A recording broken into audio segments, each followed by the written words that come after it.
Bom dia, eu sou Flávio Gomes de Barros e estamos juntos em mais um domingo.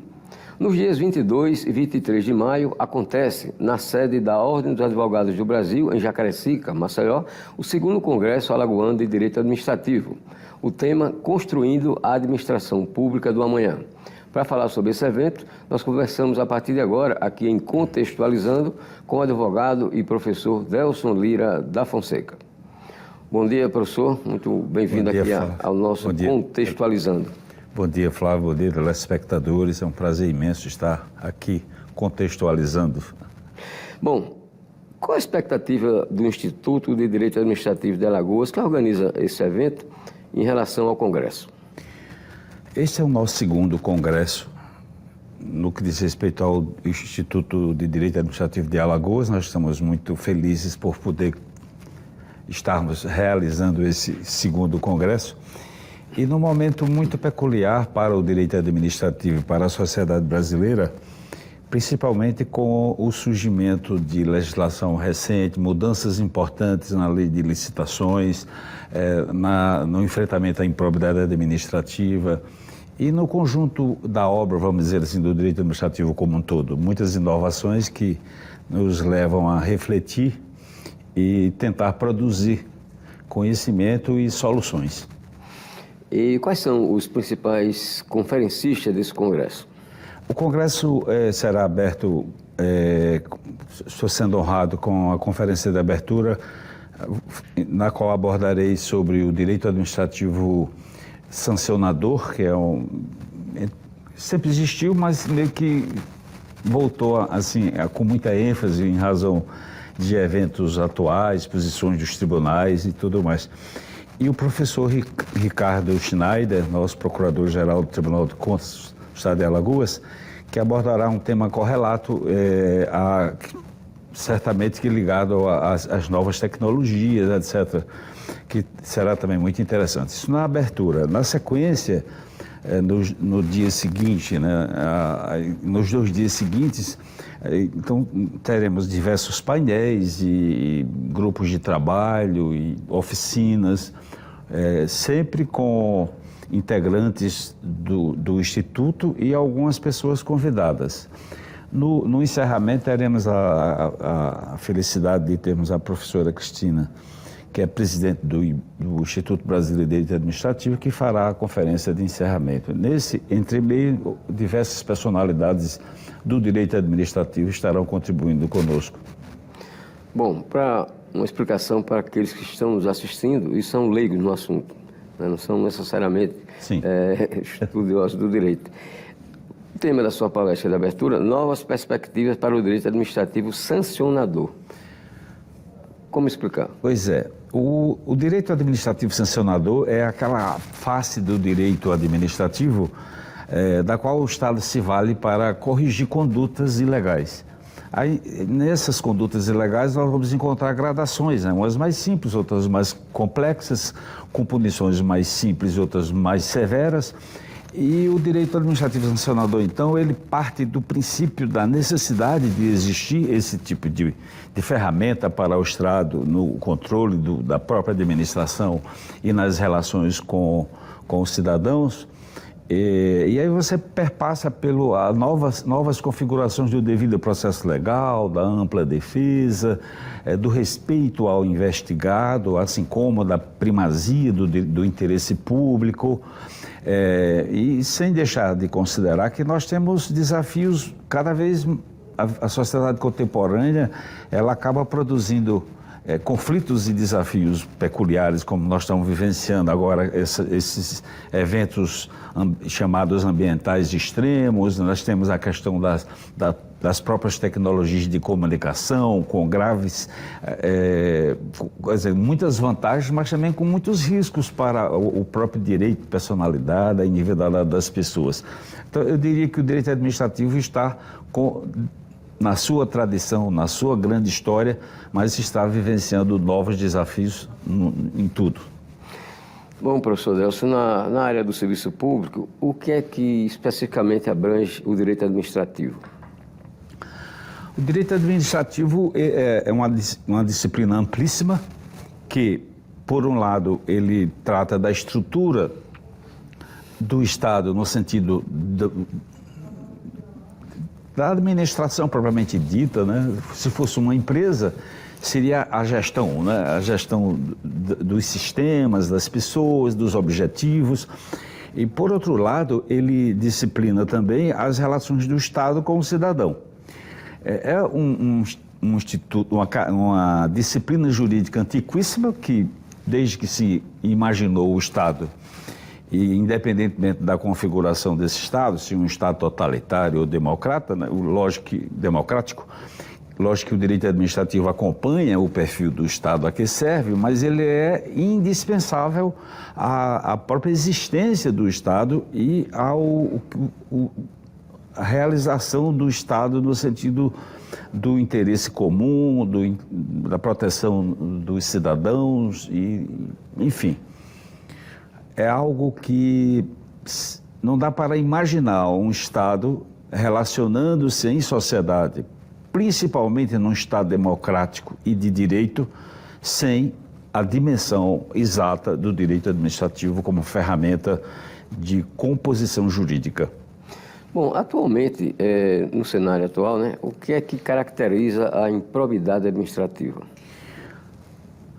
Flávio, a improbidade administrativa é uma modalidade de ilicitude que, no âmbito extrapenal, quer dizer, âmbito civil não penal, é a mais grave possível nas relações do cidadão com o Estado e em sociedade.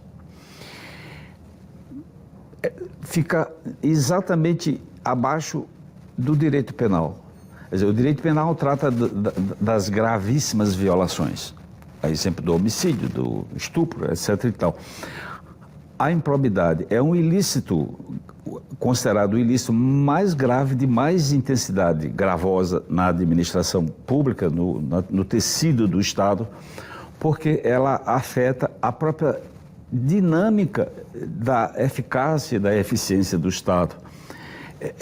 Eu costumo, para que as pessoas compreendam bem, eu não exagero ao dizer que, quando você pronuncia a palavra corrupção, está falando de improbidade. Ela é associada, vamos dizer assim, é uma espécie de tradução jurídica a corrupção é igual à improbidade. E por isso a gravidade das sanções e, por consequência disso, a gravidade do próprio processo, né? É correlato. Bom, há quem entenda que o direito administrativo é uma coisa mais específica para o servidor público. Qual o seu entendimento em relação a uma afirmação dessa? O direito administrativo, mas é assim, é uma coisa puxando a outra, né? O Estado não pode, do ponto de vista administrativo e do exercício dos poderes, das funções que eles são inerentes, se imaginar sem um corpo de servidores. Esse é algo absolutamente palpável, né, que todas nós percebemos. Para que esse serviço público funcione adequadamente, é preciso que os servidores atuem adequadamente, né, com correção e tudo mais. O direito administrativo, então, ele, na relação com o servidor, ele tem múltiplas funções. Vamos começar por aquela que é básica, que é exatamente garantir ao serviço público a existência de servidores que tenham garantias funcionais, principalmente a partir do concurso público para cargos efetivos, que é uma conquista republicana do Estado de Direito, né? E, ao lado disso, impregnar esse exercício funcional de retidão, de correção, de ética. O direito administrativo, então, ele traça um estatuto funcional de atuação dos servidores para que eles atendam bem às finalidades do Estado e atendam melhor ainda àquilo que são o trato do Estado com o cidadão contribuinte. Outra coisa, professor Delcio, a pandemia de Covid, que nós sofremos com ela recentemente por cerca de 3 anos, ela proporcionou a implantação, não é, para quem trabalha no serviço público. A implantação do serviço remoto, do trabalho remoto. Assim. Entendeu? Hoje, quais são os limites impostos aos servidores no que diz respeito ao trabalho remoto? Deixar de comparecer ao trabalho e ficar trabalhando de onde estiver. Pois é, o trabalho remoto é uma realidade nova, né? Que, na verdade, não surgiu com a pandemia, já existia. Se intensificou. Mas se intensificou e foi algo assim de conquistas indiscutíveis. De repente nós descobrimos muitas vantagens no trabalho remoto e aí tem um destaque para a grandeza das mulheres profissionais, porque se para o homem trabalhar em casa é algo muitas vezes satisfativo e produtivo, né? Para as mulheres mais ainda. Isso é uma coisa assim impressionante, né? Nas conversas que nós temos, nos ambientes que frequentamos, esse imenso destaque que o trabalho remoto positivamente trouxe para as profissionais, né? Em todas as áreas. É claro que é uma sistemática de grande funcionalidade, de muitas vantagens do ponto de vista de funcionalidade, mas que tem limites e tem dificuldades, né? Então nós não podemos nos substituirmos pela máquina, não dá para ser assim. E me parece que esse seja o principal desafio. Nós lidamos com o judiciário amplamente, com as instituições de Estado, na empresa privada, enfim, nos bancos, né? Então, hoje é tudo dentro dessa linha da virtualidade, mas é algo que vai exigir e que já está exigindo do Estado preocupações específicas e métodos, critérios e tal para colocar adequadamente essa tecnologia a serviço do bem comum. Ok, vamos a um breve intervalo comercial e daqui a pouco a gente volta, continuando nossa entrevista com o advogado e professor Delson Lira da Fonseca.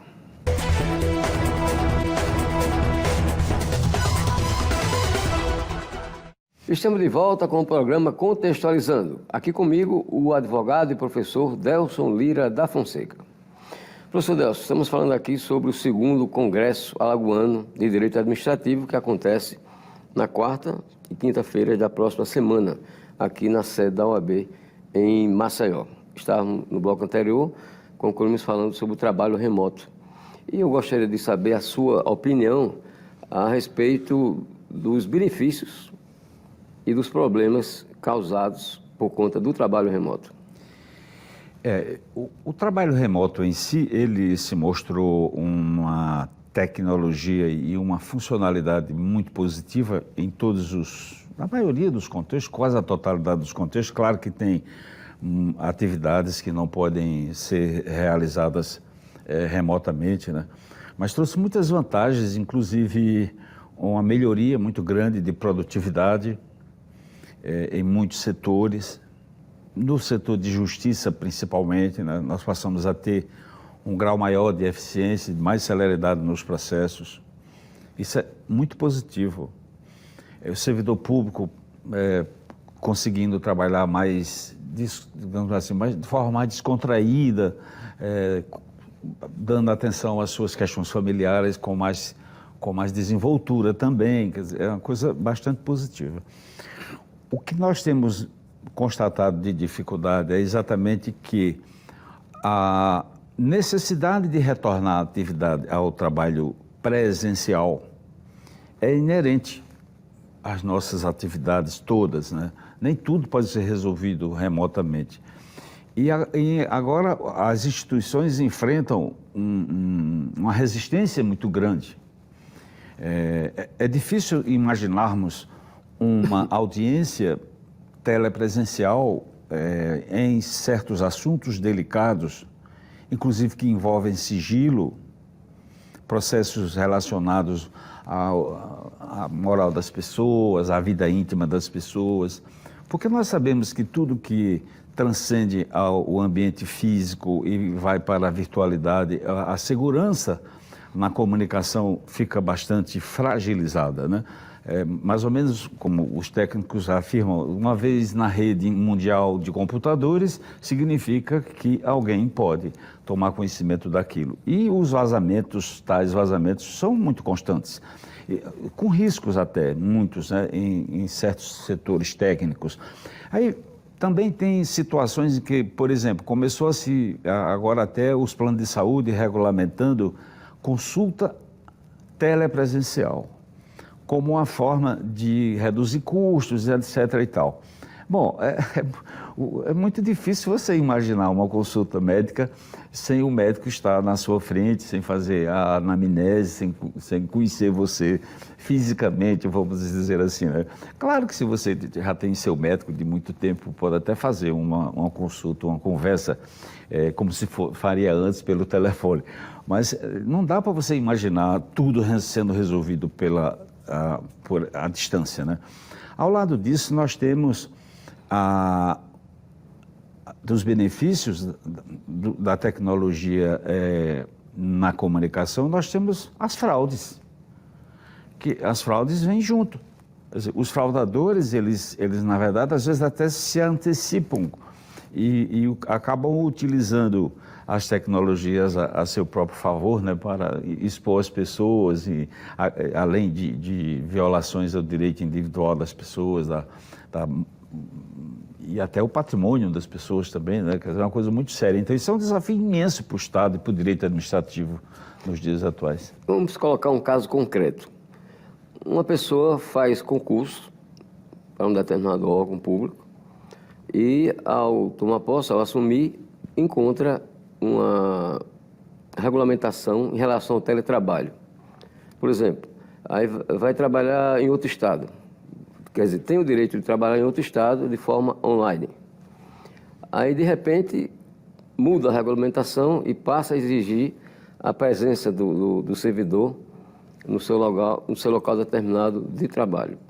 E aí, qual o direito do servidor em brigar juridicamente para manter o status que alcançou? Pois é. Primeiro é bom nós verificarmos que o ser humano distingue-se da máquina, né? Você tem um hábito, condicionou sua vida àquele hábito, como bem você disse, fez um concurso naquelas condições, e agora a administração se vê no direito ou na obrigação de modificar radicalmente esse regime que você tinha, um regime de trabalho. E aí entra a questão do direito. Ora, se eu fui contratado, aceitei e aceitamos reciprocamente um regime de trabalho que, mesmo se dizendo que aquilo era provisório, que podia modificar, mas aquilo se consolidou. A administração não pode fazer de conta que isso não aconteceu. Houve uma consolidação desse método de trabalho. Aquele servidor, como ser humano, pai de família, mãe de família, né? Ele, então, ajustou-se a isso. A sua vida foi ajustada a esse modelo de funcionamento que é o seu, se transformou no seu regime de trabalho. Chamamos de regime de trabalho, portanto, com dimensão jurídica. E aí, a sua pergunta é muito apropriada, porque esse é um problema que precisará ser resolvido. Já está sendo resolvido, as instituições já estão diante disso. No sistema de justiça, no Poder Judiciário propriamente dito, no Ministério Público, nas defensorias públicas, nas advocacias públicas e os advogados privados também. Porque todos nós passamos a ter rotinas compatíveis com aquilo, né? De você praticar atos em qualquer lugar que você estivesse. E essa presença, retomada da presença de forma, vamos dizer assim, imposta, certamente que vai gerar conflitos jurídicos nas relações funcionais, especialmente, que o direito será chamado a solucionar, com certeza. Um assunto agora que diz respeito ao uso de tecnologias no serviço público. Inteligência artificial. De que forma isso vem sendo tratado, professor? Esse assunto ele está na pauta do mundo, né? não é possível você falar hoje em qualquer campo da atividade humana sem levar em consideração essa chamada inteligência artificial. Mais uma vez, nós estamos diante de uma ferramenta que tem se mostrado muito útil, principalmente para pessoas com certas limitações físicas e até intelectuais por conta de alguma patologia, enfim. Mas também dentro dos sistemas de produção intelectual. E aí, constatamos isto, mas constatamos também em seguida digamos assim, o excesso, né? Os exemplos são muito constantes, em todos os meios, em lugar que você chega, as pessoas. Um processo com 1000 folhas, a ferramenta de inteligência artificial gastou 5 minutos para fazer um resumo, e eu tenho um resumo na minha mesa e tal. Tá. Mas será que essa ferramenta supriria aquilo que a sensibilidade humana exige, que o intelecto humano só ele consegue fazer? A minha convicção é de que não. Posso estar redondamente enganado e atrasadíssimo, mas a minha impressão é que nós teremos que tratar a importância, a inevitabilidade desse tipo de ferramenta com uma compatibilização com o humano, o jeito humano de ser, vamos dizer assim, né? Não dá para imaginarmos sermos substituídos pela máquina em termos absolutos, fazer da máquina nosso servidor e nos ajudar a termos mais tempo para nós próprios e para a nossa vida, a nossa família, é excelente, mas não no nível de sermos substituídos por elas, né? E a tecnologia possibilita, melhor dizendo, hoje em dia, inclusive, o preparo de peças processuais. A tecnologia prepara peças processuais e Sim. A pessoa utiliza como se fosse o próprio que está utilizando. E aí nós temos visto, na prática, situações muito ruins, né? Quer dizer, a máquina, ela trabalha com critérios, algoritmos que são administrados no seu ambiente, claro, a sua inteligência, mas o ponto fora da curva, aquilo que a sensibilidade humana, só a sensibilidade humana é capaz de enxergar, coisas muito simples, né? Do olhar no olho, da convicção do juiz ou do médico, enfim, ou do profissional, qualquer que seja a área, do psicólogo, do psiquiatra. Isso não dá para imaginar a inteligência artificial entrando nesse meandro. Então, volta à questão, né? É necessário, é inevitável, mas nós precisamos ter uma certa, digamos assim, disciplina e cuidados com essa... Exatamente. E outra coisa a se colocar é o mau uso da inteligência artificial. Pois é. O ser humano, ele tem essa dupla face, naturalmente. Eu costumo dizer, quando converso sobre ética, por exemplo, que nós humanos somos capazes dos gestos mais nobres e das maiores canalices. É uma coisa impressionante, né? Então, quando lidamos com a tecnologia, nós que aqui estamos e muitas outras pessoas têm uma imensa preocupação em fazer uso desta tecnologia de forma proveitosa e respeitando o outro, né, construindo. Ao mesmo tempo, outros tantos de pessoas certamente que já estão usando, né, e é fato que já estão utilizando essas ferramentas todas para a prática das fraudes mais terríveis que se pode conceber, da práticas de crimes, enfim. Você vê agora na situação do Rio, do episódio lá do Rio Grande do Sul, poderia passar um pouco. Lamentável. Agradecendo a presença do professor Delson Lima da Fonseca, a gente encerra aqui Contextualizando. Você pode rever essa entrevista no YouTube da TV Pajuçara. Contextualizando deste domingo termina aqui. Tenha um ótimo final de semana.